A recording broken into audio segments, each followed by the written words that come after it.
Welcome to the NFL Coast to Coast podcast brought to you by lineups.com. Nate and Josh coming back with week 7 looks for you guys in partnership with DraftKings Pick6. So we do have 6 total picks here, 3 from each of us that we're looking at here. Going to be those player props that you can go more or less than, as you guys are now pretty familiar with. So we're going to give you a chance to get new customers to get a pretty nice sign-in bonus as well. Make sure you stay tuned for that. But let's go ahead and jump right into the first look that you have here for week 7, Nate. Yeah, like Jordan Addison piling on the struggling Eagles here, who I think a few people are going to be on Justin Jefferson here, but the number is going to be much higher. So let's go with Addison. I mean, Carson Wentz has been absolutely spraying targets at Jefferson, deservedly so, but other teams know that. Vic Fangio, no dummy. He's going to shade a lot of coverage towards Jefferson. And Philly's going to have to double because they're not going to have Quinyon Mitchell, who's been their shadow guy, with the hamstring likely out. So Adoree Jackson and this dude Ringo are out there at corner, and they both have sub 50 PFF grades this year. Both safeties also sub 50. The Eagles just struggling everywhere, except in the slot. Cooper DeJean's been good, but Addison playing like 23% in the slot, which is down even from last year because they got Adam Thielen back in there. So Addison, in his short sample, has played more on the outside. And we're looking at a post-bye week bump here for the guy who was suspended for 3 games to open the season, if you weren't aware. Then actually got benched in the first quarter of their second London game for disciplinary reasons. So I don't know what's going on there. But through the bye, I think they probably worked that all out. They give him a full slate of playing time. And we did see Wentz and him connect a lot down the stretch for that game-winning drive. So I think that momentum kind of carried into practice, into the bye week. Also, Minnesota back home, and another guy who, likes the fast track, has averaged 66 yards per game at home his last 7. So why not against an Eagles team that now is, stunning to say, is 31st against the pass in EPA. And they might have Jalen Carter back on the interior, which would make them a little bit better against the run, make the Vikes throw a little bit more. Yeah, Wandale Robinson and Jackson Dart gave it to him once again last week. And I would agree that passing is a good look against this team once more. And Addison's number remains pretty low here. So 43.5, I think that's a good more look on that one. Let's go to a guy who kind of burned a lot of people last week in a really good matchup against Los Bears, whose rush defense is bad. But good news, he gets another great opportunity against another bad rush defense and just bad defense overall. So more than 71.5 rush yards here for Bill Krosky-Merritt, also known as Corey Krosky-Merritt. But look, like, this team is going to play him. I mean, you could talk about it like, well, you don't have a choice. You're going to play Bill over, the struggling or injured Rodriguez. Obviously, McNichols is a specialty guy coming in on third downs more than anything, or if they need to come back and throw a ton. But this is the dude that, like, they're still going to rely on. He still touched the ball, 17 carries last week, only 61 yards, and that's the worst that he's had in a while. He's had games up with a 7-yard average there, even 8 yards per carry in one of those games that he's been in where he gets the bulk of the carries. And I think the attempts are also a good look for Bill. Last week, they were at about 14.5. That was still wrong. He still got over despite that early fumble on like the first drive. And this is a team that is going to run, period, end of story. You have Jaden Daniels, you have Krosky-Merritt, and they're going to see the bulk of the touches. We're still going to be looking at injuries. Noah Brown now on IR, Deebo Samuel now trending towards not playing. Although you can pass on this team, this is the identity of the Commanders, is run the ball, and this Dallas team cannot stop it, allowing 155 rushing yards per game to RBs in its last 3, including Rico Dowdle, just giving them the business. So I think this is going to be a good look for Bill to kind of come back from that fumble and take advantage of a weak defense. Yeah, I don't think we need to jump off just because that Bears defense, which was worst in the league through 4, they just completely got right after their bye week, and they played well. But now, Bill, yeah, you look at his 2 indoor games, where indoor and retro roof games is where he broke out against Atlanta and the Chargers. He averaged 7.5 yards per carry on that fast track. And now we go to Jerry World, right? Where nobody's stopping anybody. And Dallas is playing the highest percentage of zone and 2 high safety, which, is just like begging you to run the ball. They're going to keep doing that against Jaden Daniels too, especially if McLaurin's back. They don't want to get beat deep. They don't have the personnel otherwise to not get beat deep, right? Mm-hmm. And if you can get a longest rush there as well for Bill, it sounds like you're saying, like, if there's 2 high safeties, once he gets to 7 yards, he might get to 20 to 30 on one run as well. Certainly, yeah. If we like him for 70 plus yards, he's gonna have to break some, which he did in those earlier games. Mhm. Like Devon Achan, less than 68.5 rush yards. This is a pretty big number considering the matchup. We are now at Cleveland. Like, yes, he had a nice game against the aforementioned Chargers, who have struggled to stop the run. Cleveland is the best run defense in the league. Not particularly close. They are allowing just 2.4 yards per carry in their home games here. Miami isn't even trying to run the ball. Their second lowest rush play rate. And with Tua, leading the league in turnover-worthy plays, sixth worst sack rate, now playing in a game that's expected to have wind, rain, and a physical defense that is amazing at home typically. I would not expect the Dolphins to be playing from ahead here. And even when they were playing from ahead, their last road game at Carolina, they get off to a 17-0 start. Achan couldn't get going anyway. It was 10 for 16 rushing. So McDaniels says, let's go ahead and line up as a wide receiver on 55% of his snaps. Like, you can Wow. take more on his receiving if you want. Certainly, I mean, he's going to get a ton of work in that rate. Cleveland is actually allowing a really high target rate to RBs, but they're not going to let this dude, I don't think, get going on the ground, certainly not to the tune of 69 plus yards. He's only gone more than this number once on the road since the start of last season, and it was in a dome at Indy. And when he went to Cleveland last year, they actually won the game, the Dolphins 20-3, but he only goes for 25 yards on 10 carries. So even in a positive script, that's not happening. I don't expect a positive script for the Dolphins in this one.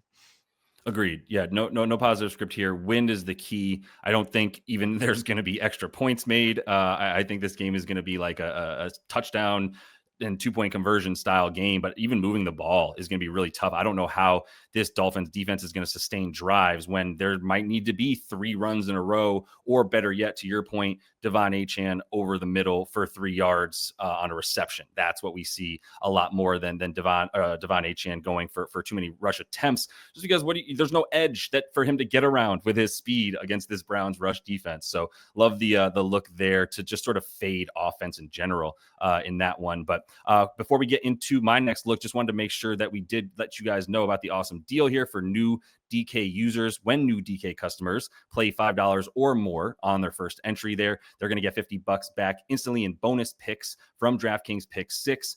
So to go ahead and jump in there, now it's about picking more or less on these player props. Nice and easy for you guys, and then build yourselves a nice little parlay. Jump in and use that code here and the link in the description of the video to make sure that you get what you need. And if you do have any problem gambling issues, call 1-800-GAMBLER.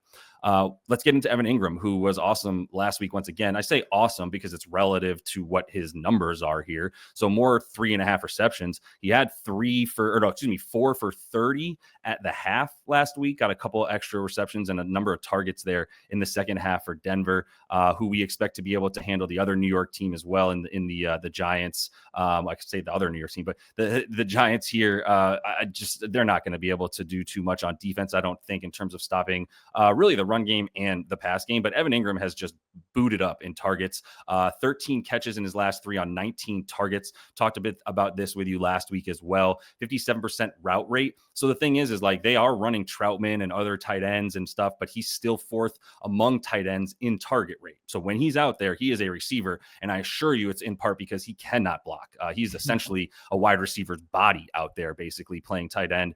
So he's actually out in the slot. He's still that sort of, what does he call him? The Joker for Sean Payton is what he loves to call that guy that sometimes lines up in the backfield to catch those short routes and stuff. But I think the receptions are the way to go more here than necessarily the yards because of that low ADOT, because he is somewhat of an outlet for him. So I do think Bo Nix, who is not really airing it out that much this year, especially in their last 2, because they were favored, and he knows he's got a defense that it's like, just don't give up a short field, man. And their defense is going to get you the ball back in good position. So I think that maintains here. Evan Ingram is the beneficiary of some short targets and ends with another like 5 for 40 style game. Yeah, that's just the underneath stuff, right? And the Giants do a really good job of keeping everything underneath. They allow a pretty good 6.7 adjusted air yards per attempt, and the 6 fewest passes of 20 plus yards this season. They've really been that strategy for a couple of years now. And yeah, are you saying you have no faith in your Gigantes to follow up after stomping the Eagles to stop this You Broncos of all offense? Which people, you might be the only person who's more in love with Denver's defense than I am. So yeah, I'm not feeling myself with this one. If we had Malik Neighbors, this is a different story, but we do not. So yeah. yeah, but I mean, now there's no one for Surtain to shadow, so we're gonna learn a lot more about these two rookies, I'm going to tell you Jackson something you Dart. don't need to learn, which is Wandale Robinson less than everything. If you're betting, if you're using him on any of your plays here, less than. Okay, all right. Well, moving on to the newest London game here.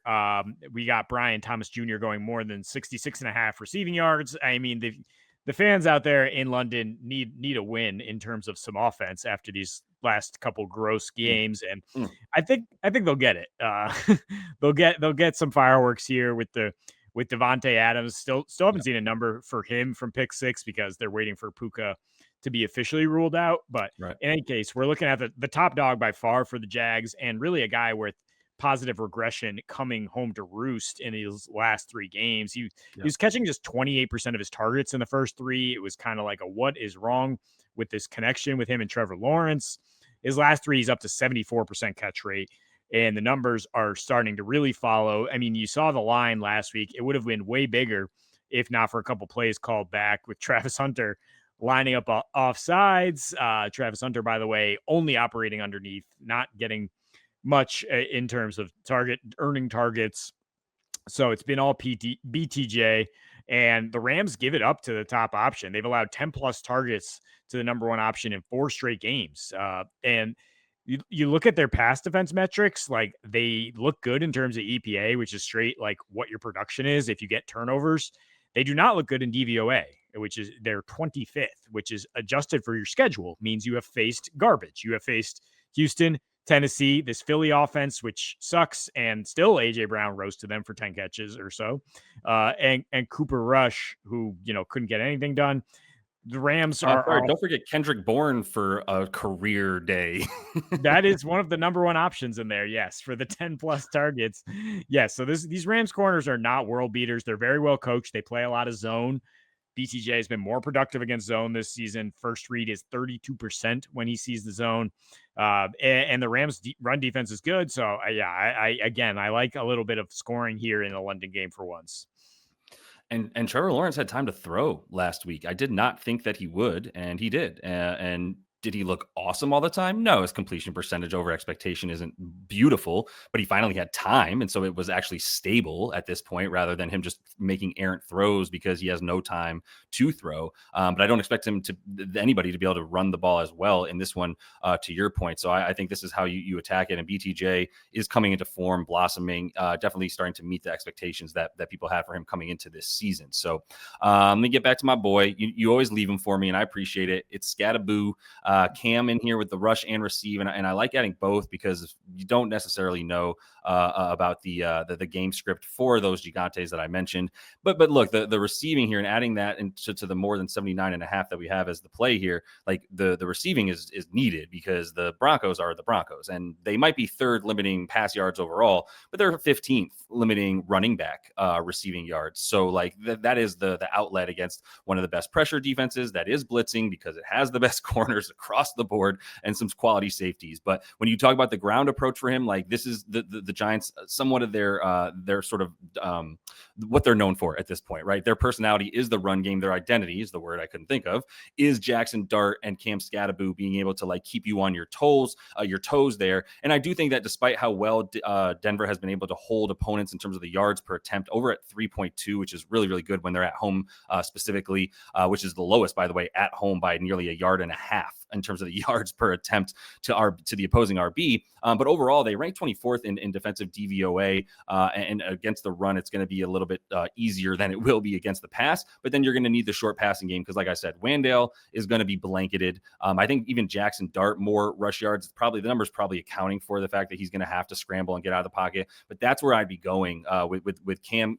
Happy to add the rush because I think he's still going to get 16-ish, 17 carries. Tracy's not going to eat into that quite as much, and then the receiving is going to need to be there for him. So Yeah, you gotta run the ball against the Broncos. Like, it's not even a question. If you can't establish that, your quarterback, even Jackson Dart, who's been incredible in the pocket and escaping, like, Mhm. mobile quarterbacks still have no chance. Like, we just saw Yep. Justin Fields I was gonna take say. 9 sacks, right? Yep. And you So they saw gotta Breece Hall, by the way. Breece Hall put up 22 totes in that one. Yeah, he got 22 carries. I mean, somewhat head scratchingly because the Jets in certain situations, but the They're Giants are bad. going to have more success. I think running the ball. Their offensive line has looked a lot better since Andrew Thomas came back, Yeah. and this man has a stranglehold on the Yeah. touches all of a sudden. Yeah. So I mean Tyrone Tracy. I don't know if he's not healthy or they just like they just like the energy of Scadaboo, who his teammates Yeah. just basically call a lovable idiot, and they're just so happy to have him in there. He and Dart are the identity, man, at this point, like I said. But the other thing here is like the only caution that I would throw here is that Tracy, there was a combo of Tracy coming back from his first week after like a 4-week injury. Plus, it is Cam's backfield, but there still could be like 2 to 3, maybe 1 to 2, series of downs that sort of go Tracy's way this time instead of Cam's. Not totally sure on that, but Cam looked incredible against the Eagles, and if he looks that good when he's playing against this squad again, I think you keep him out there for those touches and everything. But that is all the time we have for you guys in this one. Definitely good luck here to all you in week 7. We'll be back week 8 as always with this DraftKings Pick 6. 6 looks for you guys each week. So until we see you then, best of luck. Gambling problem? Call 1 800 Gambler. Help is available for problem gambling. Call 888-78-97777 or visit ccpg.org in Connecticut. Must be 18 plus. Age and eligibility restrictions vary by jurisdiction. Pick 6 not available everywhere, including New York and Ontario. Void where prohibited. 1 per new customer. Bonus awarded as non-withdrawable Pick 6 bonus picks that expire in 14 days. Ends November the 3rd, 2025 at 11:59 p.m. Eastern Time. Terms at pick6.draftkings.com/promos.